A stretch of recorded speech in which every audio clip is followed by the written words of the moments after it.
দর্শকদের আমরা কিছুক্ষণ আগে দেখাচ্ছিলাম যে রীতিমতন অবরুদ্ধ হয়ে গেছে যাদবপুর থানার সামনে, একেবারে এসএফআই এবং তৃণমূল কংগ্রেস মুখোমুখি চলে এসেছে। কি পরিস্থিতি পার্থ, একবার দেখাও তোমার ক্যামেরায়।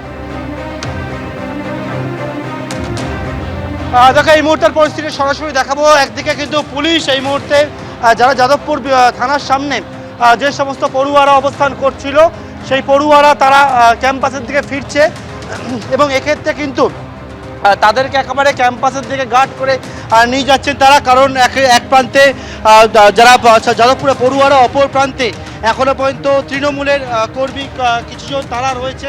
ফলে আবারও যাতে কোনো রকমভাবে অশান্তি না হয় তার জন্য কিন্তু সেই গার্ড করে র্যাপিড ফোর্স পুলিশের বাহিনী তারা গার্ড করে একেবারে গার্ড দিলে যে দুই প্রান্ত, সেই দুই প্রান্ত দিয়ে আমার সহকর্মী শান্তনুকে দেখাতে পারবো অপর প্রান্তের ছবিটা।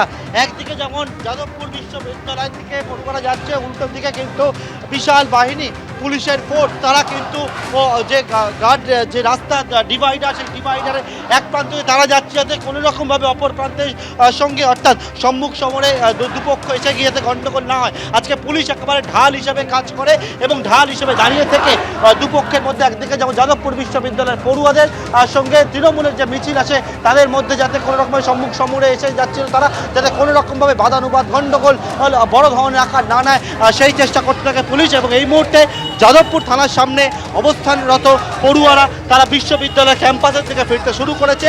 অর্থাৎ যাদবপুর যে মোড় এখন অবরুদ্ধ হয়ে থাকে, বেশ কিছু সময় ধরে যান চলাচল ব্যাহত হয়, সেটা স্বাভাবিক হতে পারে, স্বাভাবিকের পথে তেমনটাই কিন্তু আর কিছুক্ষণের মধ্যে হতে পারে। পড়ুয়ারা ক্যাম্পাসে ফিরে গেলে সেটাই কিন্তু মনে করা হচ্ছে।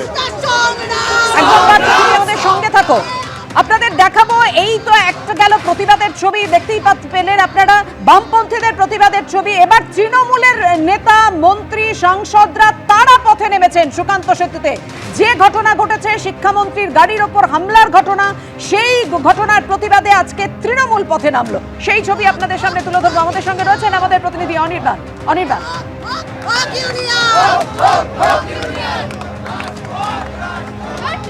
শিক্ষামন্ত্রী ব্রাত্য বসুর উপরে আজকে যে হামলার ঘটনা ঘটে যাদবপুর বিশ্ববিদ্যালয়ে, সেই প্রতিবাদে কিন্তু তৃণমূলের তরফে কিন্তু আজকে প্রতিবাদ মিছিল সংগঠিত হয় একবার সুলেখা মোড় থেকে যাদবপুর থানা পর্যন্ত। এই মুহূর্তে তুমি দেখতে পাচ্ছ যে এখনো পর্যন্ত কিন্তু প্রচুর তৃণমূল কংগ্রেস কর্মীরা তারা কিন্তু রাস্তায় রয়েছেন। 2 নম্বর গেটের ঠিক বাইরে অরূপ বিশ্বাস থেকে শুরু করে দেবব্রত মজুমদার তারাও কিন্তু এখানে বসে রয়েছেন। এবং তোমাকে জানিয়ে রাখবো আজকে কিন্তু কার্যত তৃণমূলের তরফ থেকে একটা হুঁশিয়ারি দেওয়া হয়েছে যাদবপুর বিশ্ববিদ্যালয়ের পড়ুয়া, মূলত এসএফআই যারা করেন তাদেরকে পরিষ্কার। আমরা দেখলাম 3 জন বক্তব্য রেখেছেন যাদবপুর থানার সামনে। 3 জনের বক্তব্যে যদি সারমর্ম ধরা যায় তাহলে কিন্তু পরিষ্কারভাবে দেবব্রত মজুমদার বলেছেন যে লক্ষণ রেখা পার করবেন না। অন্যদিকে সায়নী ঘোষ তিনি বলেছেন খেলা হবে। এবং সবশেষে একেবারে যদি অরূপ বিশ্বাসের কথা ধরা হয় তাহলে কিন্তু সেক্ষেত্রে বলতে হয় তিনি কিন্তু পরিষ্কার বলেছেন যে 1 মিনিট সময় লাগবে যাদবপুর বিশ্ববিদ্যালয় দখল করতে, কিন্তু আমরা সেটা করছি না কারণ মমতা বন্দ্যোপাধ্যায় আদর্শ বিশ্বাসী। এই মুহূর্তে কিন্তু তৃণমূল কংগ্রেস কর্মীরা তারা এখানে উপস্থিত রয়েছেন। অরূপ বিশ্বাস এখনও পর্যন্ত রয়েছেন। স্বাভাবিকভাবে এলাকায় কিন্তু একটা উত্তেজনা রয়েছে, যদিও পুলিশের তরফ থেকে এই মুহূর্তে কিন্তু এসএফআই যারা ছাত্ররা রয়েছেন তাদেরকে নিয়ে আসার চেষ্টা করা হচ্ছে বিশ্ববিদ্যালয়ে। এবং অরূপ বিশ্বাস এখানে উপস্থিত রয়েছেন এবং দলীয় নেতৃত্বের সঙ্গে কথা বলছেন তিনি, এবং তারা কিন্তু এই যাদবপুরেই অবস্থান করছেন। স্বাভাবিকভাবে তৃণমূল কংগ্রেস কিন্তু আজকে বুঝিয়ে দিতে চাইছে যে ঘটনা ব্রাত্য বসুর সাথে ঘটেছে তা কিন্তু কোনোভাবে তারা বরদাস্ত করবেন না। গণতান্ত্রিক উপায় তারা কিন্তু প্রতিবাদ করবেন, যে প্রতিবাদ তারা সংগঠিত করেছেন। আজকে কিন্তু 2টি উল্লেখযোগ্য ঘটনা রয়েছে। আমরা দেখেছি যখন মিছিল সুলেখা থেকে যাদবপুর থানার দিকে যায় তখন কিন্তু মিছিলের একাংশ তারা উত্তেজিত হয়ে ওঠে, 4 নম্বর গেট দিয়ে ভেতরে ঢোকার চেষ্টা করে, তখন কিন্তু অরূপ বিশ্বাস তাদেরকে আটকায়। অন্যদিকে আমরা দেখেছি যখন এসএফআইকে একেবারে ব্যারিকেড করে থানার সামনে পুলিশ গার্ড করে রেখেছে, সেই সময়ও কিন্তু একটা উত্তেজনাকর পরিস্থিতি তৈরি হয়। উত্তেজনা এমন জায়গায় গিয়েছে র‍্যাব পর্যন্ত নামাতে হয়েছিল এই পরিস্থিতিকে সামাল দেওয়ার জন্য। যাদবপুর থানার ছবিটা আমি এইখানে দর্শকদের সামনে রাখবো। ঐশী মুখোপাধ্যায় আমাদের সঙ্গে রয়েছেন। এই যাদবপুর থানার সামনে একেবারে এসএফআই এর তরফে রাস্তা অবরোধ পর্যন্ত একেবারে শুরুতে করা হয়েছিল, তার কারণ যে ঘটনা ঘটেছে একদম শিক্ষামন্ত্রীর গাড়ি চাপা দিয়ে দিয়েছে আন্দোলনরত পড়ুয়াকে, এই অভিযোগ তোলা হয়েছিল। কি পরিস্থিতি তখন ঘটেছিল বা এখনকার ছবিটা ঐশী তুলে ধরবেন, দেখা ঐশী। 2 ঘন্টারও বেশি সময় ধরে এই রাস্তা থানার মোড় কিন্তু অবরুদ্ধ ছিল।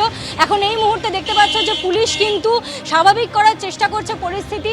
চারিদিকের যে লেনগুলো রয়েছে সেগুলোতে যে গাড়ি আটকে রয়েছে 2 ঘন্টারও বেশি সময় ধরে, সেই গাড়িগুলোকে একে একে বার করা হচ্ছে এবং তারই সঙ্গে যান চলাচল স্বাভাবিক করার চেষ্টার সাথে সাথে এখানে যে সমস্ত ছাত্রছাত্রীরা, পড়ুয়ারা যারা আন্দোলন করছিলেন, বিক্ষোভ করছিলেন, তাদেরকে এখান থেকে নিরাপত্তার সাথে সরিয়ে নিয়ে যাওয়া হয়েছে, তাদেরকে ক্যাম্পাসের ভিতরে নিয়ে যাওয়া হয়েছে। অন্যদিকে দেখতে পাচ্ছ যে আমি প্রবীরকে দেখাতে বলবো ছবিটা, যে পুলিশের বাহিনী, র্যাব থেকে শুরু করে পুলিশের যে বিশাল বাহিনী, সেই বাহিনী কিন্তু এই যে দফায় দফায় উত্তেজনা ছড়াচ্ছিল, যে সমস্ত কর্মীরা এখানে উপস্থিত ছিলেন তাদেরকে ছত্রভঙ্গ করার কাজ করছেন এবং তাদেরকে বুঝিয়ে এখান থেকে সরিয়ে দেওয়ার চেষ্টা করছেন, এবং তারই সঙ্গে যে যান চলাচল অব্যাহত করার যে প্রয়াস তাদের চলছিল, সেই যে যান চলাচল তার মানে এখন পরিস্থিতি স্বাভাবিক, চলাচল কিন্তু এই মুহূর্তে স্বাভাবিক করার প্রয়াসে 4টি লেন কিন্তু একেবারে একটি লেন খুলে দেওয়া হয়েছে। বেশ,